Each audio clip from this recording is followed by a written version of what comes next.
సాహితీ ప్రియులకు నమస్సుమాంజలి. కాశీ మజిలీ కథలకు స్వాగతం. నవలా స్రవంతి శీర్షికన మంతా వెంకటరమణరావు గారు రచించిన ఎదురుగాలి నవలను విందామండి. ఈ నవల 1984లో రచించారు. వినండి. ఎదురుగాలి. పవిత్ర కృష్ణ. ఒక్కొక్క కాలంలో ఒక్కొక్క రూపం దాలుస్తుంది మహానది. ప్రియుడు తనను వదిలి దూరదేశాలకు పోగా విరహంతో తపించి తపించి శుష్కించిన ప్రియురాలి వలె ఉంటుంది ఎండాకాలంలో. శ్రావణంలో కదం తొక్కుతూ యుద్ధానికి వెళ్లే సైనికుని వలె నిండుగా హుందాగా ఉరుకుతూ ఉంటుంది. వర్షాకాలం వెళ్ళింది. దసరా నవరాత్రులు. మట్టితో చేసిన దేవతామూర్తులు దశమి నాడు నదీ గర్భంలోనే లయమవుతాయి. ఓ నదీమ తల్లి, ఎక్కడ నీ పుట్టుక, ఎక్కడ నీ కలయిక? ఎన్ని నాగరికతలను చూశావు, ఎందరి కన్నీరు నీలో దాచుకున్నావు. నీకు చావు పుట్టుకలు లేవా? నీకు మానవజాతి జోహార్లు. ఈ అర్థం వచ్చే పాట పడవ నడిపే నావికుడు పాడుతున్నాడు తన జానపద భాషలో.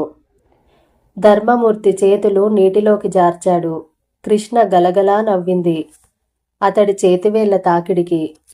ఎందుకు చెప్పమా అమ్మ నవ్వింది అన్న అనుమానం వచ్చి చేపలు బయటకు తలలు తెచ్చి వెలుగుని చూడబోయి మనిషిని చూసి భయపడి నదీమ తల్లి గర్భంలోకి పోయాయి. ముద్దబంతి పూలు నీట కొట్టుకుపోతున్నాయి. నదీమ తల్లిని పూజిద్దామనో అలంకరిద్దామనో నాకీ పూలెందుకు, నా అందాలు నాకున్నాయి, నా సమృద్ధి నాకుంది.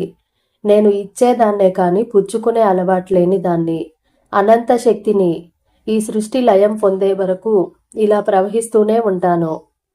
నాగరికతలు పోవచ్చు, జీవకోటి మరీ ఉండకపోవచ్చు, కానీ నేను నిత్యం ఇలా సాగిపోతూనే ఉంటాను అంటోంది కృష్ణమ్మ. నదికి నమస్కరించి లేచి నిలబడి చేతులు ఎత్తి ఒక్క ఉరుకు ఉరికాడు ధర్మమూర్తి. చేపలా ముందుకు దూసుకుపోయాడు. లయబద్ధంగా చేతులు మీదికి లేచి నీట మునిగి అతడి శరీరాన్ని ముందుకు తోస్తున్నాయి. అలుపన్నది లేకుండా ఈదుతూ అవతల ఒడ్డు వైపు బాణంలా వెళ్ళిపోతున్నాడు. ఒడ్డున ఉన్న బృందం చప్పట్లు కొట్టారు. పడవలో అతడిని అనుసరిస్తూ ఒక బృందం సగంలో ఉన్నారు. అలసిపోతే పడవలోకి ఎక్కమని ధర్మమూర్తి విననట్టు ముందుకు దూసుకుపోయాడు. చేతులు రెండు ప్రొపెల్లర్ల వలె అతడి దేహమనే నావని నీట నడుపుతున్నాయి వేగంగా. అవతల ఒడ్డుకు చేరుకునేసరికి అతడికి చేతులు అందించారు ఎందరో. అక్కున చేర్చుకున్నారు. మెడలో పూలదండలు వేశారు. ధర్మమూర్తి కృష్ణానదిని రికార్డు టైములో ఈది పందెం గెలిచాడు. నువ్వు జీవితంలో కూడా ఇలానే ఎన్నో పందాలు గెలుస్తావు ధరం, నీకు తిరుగులేదు. అభినందనలు, పొగడ్తలు. విజయోత్సాహంతో చిరునవ్వు చిందిస్తూ కప్పు అందుకున్నాడు ధర్మమూర్తి. కృష్ణ నవ్వింది. ఇప్పుడైతే నిన్ను నా ఒడిలో పట్టుకుని ఒడ్డును దాటించాను. జీవితంలో నీకు నువ్వే ఈదాలి. ఎదురుగాలికి జంకకూడదు. మరోసారి రా, మనసారా దీవిస్తాను అంది సాదరంగా. ఆ మాటలు వినబడినట్టు నదివైపు ప్రేమగా చూసి నమస్కరించాడు ధర్మమూర్తి. అంతా నీ చలువ అనుకున్నాడు మనసులో. Congratulations Dharam. Thank you. Hello Dharmendra, congrats. Table టెన్నిస్లోనే కాకుండా ఈతలో కూడా నువ్వు ఛాంపియన్ అని ఇప్పుడే తెలిసింది. థ్యాంక్స్. అభినందనల వర్షం.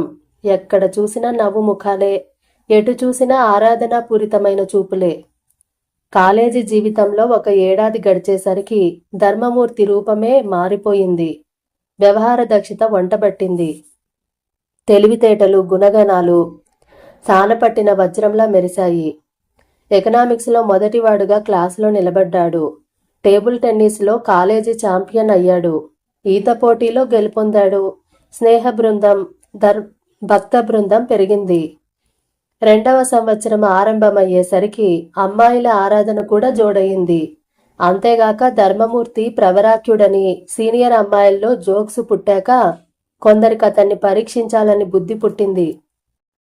కొందరికి అతన్ని ప్రేమించి అతడి చేత ప్రేమించబడాలన్న కోరిక కలిగింది. మంచివాడు, తెలివైనవాడు, ఒడ్డు పొడుగు ఉన్నవాడు. మంచి ఆటగాడు అందగాడు అయిన ధర్మమూర్తి అంటే ఇష్టం ఎవరికుండదు. కానీ ధర్మమూర్తి కూడా కొన్ని నిజాలు తెలుసుకున్నాడు. మంచిగా ఉండవచ్చు, కానీ వెర్రి నాగమ్మగా ఉంటే అందరూ కమ్మలు కట్టేస్తారు. తనంటే అందరికీ గౌరవం ఉండాలి అంటే తనలో చలాకీతనం మాటకారితనం కూడా ఉండాలి. నిజం ఇది అని తెలిసిన ఎదుటివాడి ముఖం మీద ఫెడీమని అనకూడదు. ఇంద్రుడివి చంద్రుడివి అని ఇతరులను పొగడ్డం తనకిష్టం లేకపోయినా శకునివి దుశ్శాసనుడివి అనడం కూడా ఉచితం కాదు. మంచిగా ఉంటూనే తెలివిగా మసలాలి. చెడు మధ్య ఉంటూనే చెడు అంటకుండా చూసుకుంటూ అది విస్తరించకుండా చూడవచ్చు. క్రమేపీ దాన్ని తగ్గించవచ్చు. అందువల్ల అమ్మాయిల చనువుని స్వార్థానికి వాడుకోలేకపోయాడు. సంభాషణలు కొన్ని ఈ విధంగా ఉండేవి వారి మధ్య. ఒక అమ్మాయి కొంటగా, ధరం థియరీ ఆఫ్ ఉమెనిషింగ్ రిటర్న్స్ కి థియరీ ఆఫ్ రిలేటివిటీకి రిలేషన్ ఏమిటి? ధర్మమూర్తి, రెండిట్లోనూ రిలేటివిటీ. ఏ రిలేషను? ఒక దాంట్లో కాలానికి అనంత స్వేచ్ఛకి రిలేషను, మరో దాంట్లో కోరికలు పుట్టడానికి వస్తువులు పుట్టడానికి వట్టి వాడకానికి రిలేషను. మరో అమ్మాయి, మీ ఎకనామిక్స్ నోట్స్ ఒకసారి ఇస్తారా? రాసుకు ఇచ్చేస్తాను. ధర్మమూర్తి, నా నోట్స్ నా నోట్లోనే ఉంటాయి, కాగితం మీద ఉండవు. అమ్మాయి నవ్వుతూ, ఇంకో పిల్ల, ధరం నీకు పార్ట్నర్గా ఉండాలనుంది. దానికి ధర్మమూర్తి, లాభాలుండవు, కంపెనీ దివాలా కొడుతుంది. మరో అమ్మాయి రహస్యంగా, నేను నిన్ను ప్రేమిస్తున్నాను ధరం. ధర్మమూర్తి, ప్రేమించు, ద్వేషించకు. అప్పుడామె, నాన్న అమ్మలతో చెప్పి పెళ్లి సెటిల్ చేయించేదా? నాన్నగారి దగ్గర లక్షలున్నాయి. ధర్మమూర్తి, ముందు చదువు పూర్తి కావాలి. అంతవరకు నా మీద నీ ప్రేమ వాడిపోకుండా ఉండాలి. మీ తండ్రి గారి డబ్బు మరో అబ్బాయి తండ్రి గారి డబ్బును ప్రేమించకుండా ఉండాలి. అప్పుడు నువ్వు నీ వారికి చెప్తే వారు సరేననాలి. ఈ ఆస్తిపాస్తులు లేని బీదవాన్ని అల్లుడుగా పొందడానికి అంతవరకు కథ వెళ్ళదు కాబట్టి ఇక్కడితో సమాప్తం చెయ్యి. ఒక స్నేహితుడు, ఛాన్స్ అంటే నీదేనోయ్ ధరం, గోపికా కృష్ణుడు అయిపోయావు. ధర్మమూర్తి, వాళ్ళు గోపికలు కారు, నేను కృష్ణుణ్ణి కాను. స్నేహితుడు, అంతలా ప్రేమ ఒలకపోస్తూ ఉంటే ఎలా కాదంటున్నావు?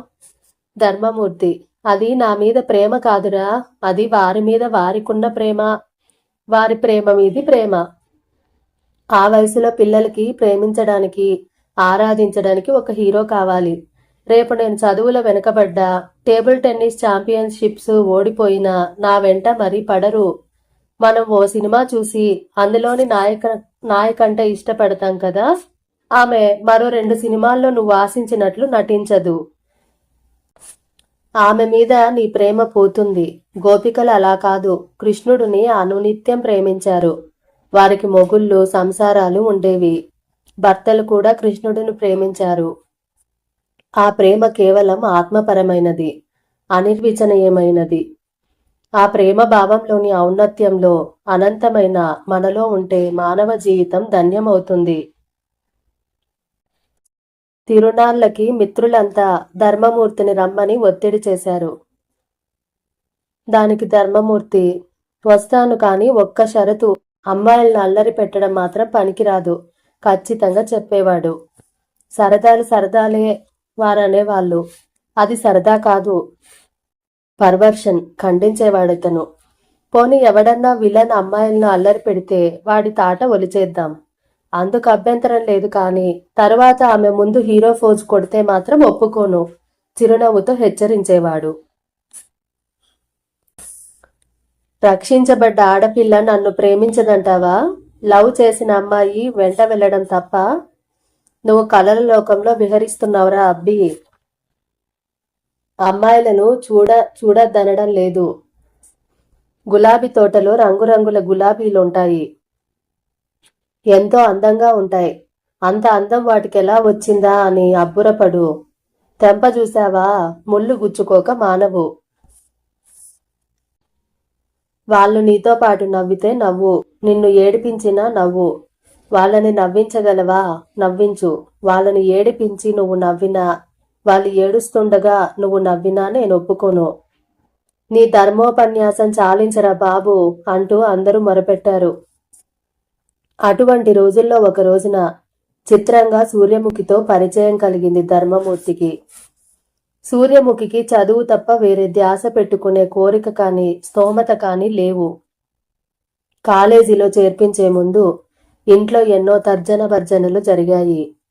టైపు షార్ట్ హ్యాండ్ చెప్పించేస్తే మంచిదేమో, పోనీ పెళ్లి చేస్తే దానికి 16 ఏళ్ళు మాత్రమే, అప్పుడే పెళ్ళేమిటి, కాలేజీలో చేర్పిస్తే ఫీజు కట్టడానికి డబ్బు లేదు, పెళ్లికి సొమ్మెక్కడా, మంచి మార్కులు వచ్చాయా, బిఏ తర్వాత బిఈడి అయితే పంతులమ్మగా పనిచేసుకుంటుంది అంటూ సలహా.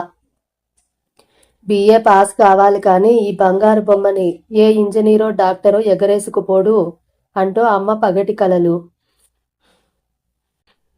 ఆఖరికి ఆమె తండ్రి ఒక నిశ్చయానికి వచ్చాడు. కూతురు చదువు మానిపించి చేసేదేమీ లేదు. టైపు షార్ట్ హ్యాండ్ చెప్పించిన వెంటనే ఉద్యోగం దొరికిపోదు. బిఏ వరకు చెప్పిస్తే అప్పటికి 20 ఏళ్ళు రావడము, ఏదో ఓ సంబంధం కుదరడము జరక్కపోదు. లేదా ఎక్కడన్నా అన్ట్రైన్డ్ టీచర్గా ఉద్యోగం దొరక్కపోదు. నాన్న, అమ్మ, 2 తమ్ముళ్ళు, 2 చెల్లెళ్ళు, వీరంతా తన మీద పెట్టుకున్న ఆశల గురించి, వారు తన కోసం చేస్తున్న త్యాగాల గురించి సూర్యముఖికి తెలుసు. నాన్నకి తనకి మాత్రం కూర వండుతుంది అమ్మ, తక్కిన వాళ్ళకి పచ్చళ్ళు, ఆవకాయతో మెతుకులు. వద్దంటున్నా వినక ఏదో ఒక టిఫిన్ చేసి చిన్న టిఫిన్ బాక్స్లో పెట్టించేదమ్మ, లంచ్ అవర్లో తినమని. పొద్దున 10 గంటలకు పోతే మళ్ళీ సాయంత్రమే రావడం. విరామ సమయంలో లైబ్రరీకి వెళ్ళి నోట్స్ రాసుకునేది. భర్త తన కోసం తెచ్చిన చీరను కూడా కూతురికే ఇచ్చేది తల్లి. నీకున్నవి 2 చీరలు కదా సూర్యుడు, నీ పాతబడిన చీర నాకివ్వు చాలు. తనకి ఫీజు కట్టడానికి, పుస్తకాలు కొనడానికి పాలవాడి డబ్బు బాకీ పెట్టడమో, కిరాణా వాడి డబ్బు బాకీ పెట్టడమో జరగడము. వాళ్ళు నాన్నని నిష్ఠూరంగా మాటలనడము సూర్యముఖికి తెలుసు. అక్క చదువు అవసరాలు తీరాకే తమ్ముళ్ళు చెల్లెళ్ళ అవసరాలు. నోరు మెదపకుండా వాళ్ళ నిజాన్ని స్వీకరించేవారు. వారి త్యాగం గుర్తించింది సూర్యముఖి. అందువల్ల సూర్యముఖికి ధర్మమూర్తి ఎవరో తెలుసుకునే కుతూహలం కానీ సమయం కానీ లేకపోయాయి. అతడి గురించి ఆమె వినకపోలేదు. అప్పుడప్పుడు ధర్మమూర్తికి సూర్యముఖి ఎవరో తెలుసుకునే అవసరం లేకపోయింది. కాలేజీలో ఎందరో అమ్మాయిలు అందంగా స్వేచ్ఛగా ఎగిరే సీతాకోక చిలుకల్లో తిరిగేవారు. ఎందరో తనతో మాట్లాడి తన పరిచయం చేసుకోవడము, తాను ఆవేశపడక ఏవో కబుర్లు సరదాగా చెప్పి తప్పుకోవడము. తన చదువు, తన ఆట, తన మగమిత్రులు, ఏ అమ్మాయి ఎవరో, ఆమె ముక్కు, కన్ను, నోరు ఎలా ఉన్నాయో ఆలోచించే సమయం అతడికి లేదు. నేను మనస్ఫూర్తిగా ఇష్టపడితేనే తప్ప మరో అమ్మాయి మనసుతో, అనుభూతులతో ఆటలాడే ఉద్దేశం నాకు లేదు అంటూ ఓ స్నేహితుడితో అన్నాడు ఓసారి. సూర్యముఖి కాలేజీ సుందరుల్లో ఒక సుందరని, మరి కాస్త ఒళ్ళు, మంచి బట్టలు ఉంటే మిస్ ఆంధ్ర, మిస్ ఇండియాగా గుర్తింపు పొందే అర్హత కలదని స్నేహితులు చర్చించుకోగా విన్నాడు. కానీ ఎవరామె, ఏమా కథ అంటూ మాత్రం అడగలేదు. సూర్యముఖికి టెస్ట్ పుస్తకాలు లేవు, గైడ్లు అంతకన్నా లేవు. ఏ గైడు 10-15 రూపాయలకు తక్కువ లేదు. అందువల్ల సమయం దొరికినప్పుడల్లా లైబ్రరీకి వెళ్ళి నోట్స్ రాసుకోవడం దినచర్యగా మారింది. బిఏ 3 ఏళ్లలోనూ మొదటి ఏడు ఆరంభమయ్యేసరికి ఎకనామిక్స్, పొలిటికల్ సైన్సు 2 మహాసముద్రాల వలె అనిపించాయి. ఈ లైబ్రరీ అనే నావను వాడుకోక తప్పలేదు. ధర్మమూర్తి లైబ్రరీకి వెళ్లే సమయం వేరు, సూర్యముఖి సమయం వేరు. సూర్యముఖి 4 తర్వాత లైబ్రరీకి వెళ్లేది. ఆ సమయంలో ఆటలకు వెళ్లేవాడు ధర్మమూర్తి. కొన్ని రోజులు మాత్రం ఇద్దరి సమయం ఒకటయ్యేది.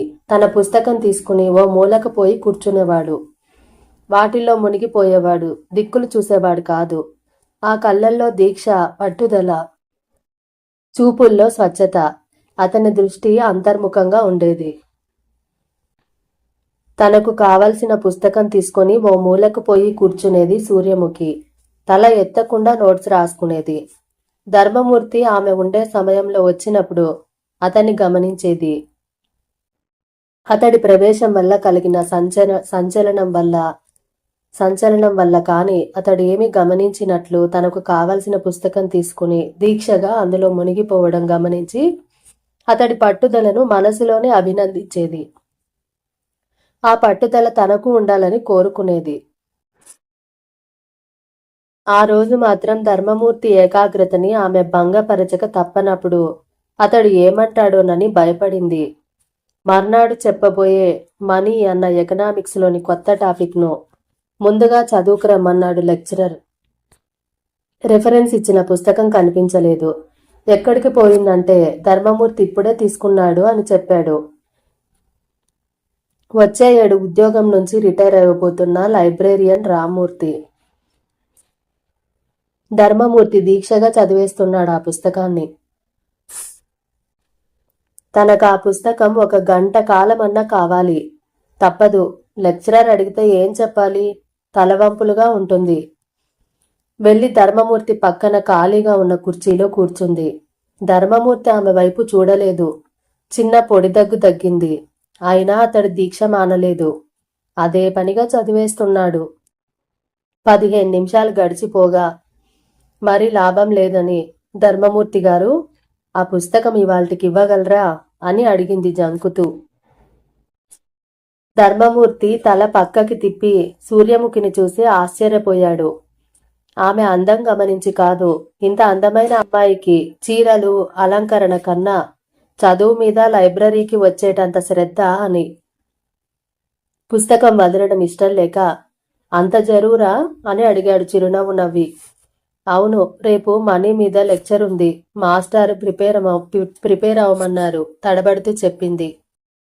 మనీ మీద? సరే ఉండండి అంటూ గ్రంథాలయంలోని గ్రంథాలన్నీ తనకు తెలిసినట్టు ఎకనామిక్స్ పుస్తకాలున్న బీరువా దగ్గరికి వెళ్ళి ఓ పుస్తకం తీసి ఆమెకిచ్చాడు. ఇది మీరు చదవాల్సిన పుస్తకం. చాలా సులభంగా ఉంటుంది ఇందులో అంటూ పేజీలు తిప్పి ఓ చోట ఆపి, ఈ చాప్టర్ తర్వాత చాప్టర్ చూసుకోండి అన్నాడు. థ్యాంక్స్ అండి అంది ఆ పుస్తకం అందుకుంటూ.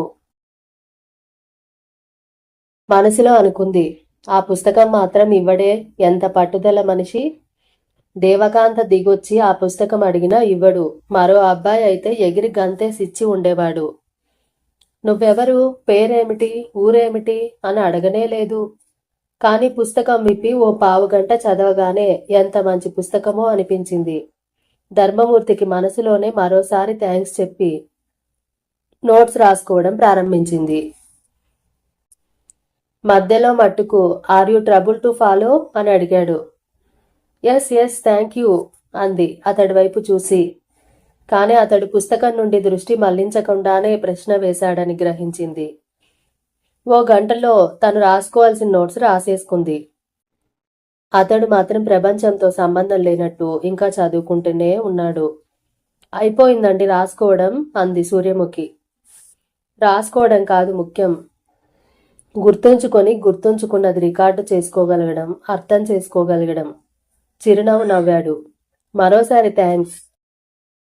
Welcome always. ఎప్పుడన్నా అర్థం కాకపోతే అడగండి. నా పేరు ధర్మమూర్తి, 2nd ఇయర్. నాది ఎకనామిక్సే. నా పేరు సూర్యముఖి, 1st ఇయర్. తెలుసు. నా పేరు తెలుసా? నేను తెలుసా? ఆశ్చర్యపోయింది. మనీ అనగానే 1st ఇయర్ ఎకనామిక్స్ అని తెలిసింది. మీ నోట్ పుస్తకం మీద మీ పేరు కనిపించింది. Sherlock Holmes. Just common science my dear Watson. ఇద్దరు నవ్వుకున్నారు. మీ చదువు అయిపోతే వెళ్ళండి, నాకు ఇంకా చదవాల్సింది చాలా ఉంది. ట్రేడ్ సైకిల్ స్టడీ చేస్తున్నాను ధర్మమూర్తి అన్నాడు. మిమ్మల్ని డిస్టర్బ్ చేయొద్దంటారు. ఇక్కడ కబుర్లు ఆడరాదు, చదువుకోవాలి. ఓకే బాయ్ అని చెప్పి పుస్తకం బీరువాలో ఉంచి బయటపడింది సూర్యముఖి. వారం రోజులు దొర్లిపోయాయి. ఆమె లైబ్రరీకి వెళ్లే సమయానికి అతడు మరి రావటం లేదు. సీరియస్గా చదువుకునే అతడి ముఖం గమనిద్దామని, ఎకనామిక్స్లో తెలియనివి అడిగి తెలుసుకుందామని ఎందుకో కోరిక. ధర్మమూర్తి ఎందుకు కనిపించడు? ఎవరినైనా అడిగితే తన ఎగతాళి చేస్తారు. ఆనాడు లైబ్రరీకి వెళ్ళినప్పుడు కడుపులో సన్నగా నొప్పి బయలుదేరింది. 2 రోజులైంది ఇంట్లో వెచ్చాలు నిండుకొని. ఇరుగు పొరుగుల్ని అప్పు అడిగి నెట్టుకొస్తోంది అమ్మ. చేయాల్సిన అప్పులు అయిపోగా నిన్న రాత్రి ఇవాళ ఉదయం అమ్మ తను ఏమీ తినలేదు.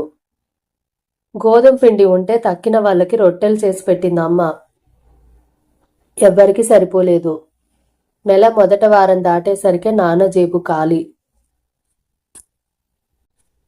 అన్ని కోతలు పోను చేతికొచ్చే 200 ఏ మూలకొస్తాయి? కడుపులో అసిడిటీ ఆరంభమై 6 నెలలైంది. డాక్టరు రామారావు పులుపు కారం మారమన్నాడు. పాలు హార్లిక్స్ తాగమన్నాడు. గడ్డ పెరుగు వేసుకోవచ్చన్నాడు. కడుపు ఎప్పుడు ఖాళీగా ఉంచరాదన్నాడు. కొద్ది కొద్దిగా ఏదో కడుపులో వేసుకోమన్నాడు. మాత్రలు టానిక్కులు రాసిచ్చాడు.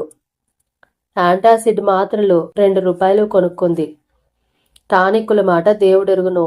2 పూటల సరైన తిండి దిక్కులేకపోతే అస్తమానం తినడానికి స్తోమత ఎక్కడుంది? కొరివికారం, పులుసు, చారు, ఆవకాయ, కందిగుండ ఉంటేనే గాని ముద్ద దిగదు. నిన్నటి కన్నా నొప్పి విపరీతంగా ఉంది. పెన్నుతో వేలి మీద గుచ్చుకుంది. ఈ నొప్పి ఆ నొప్పిని మరిపిస్తుందని.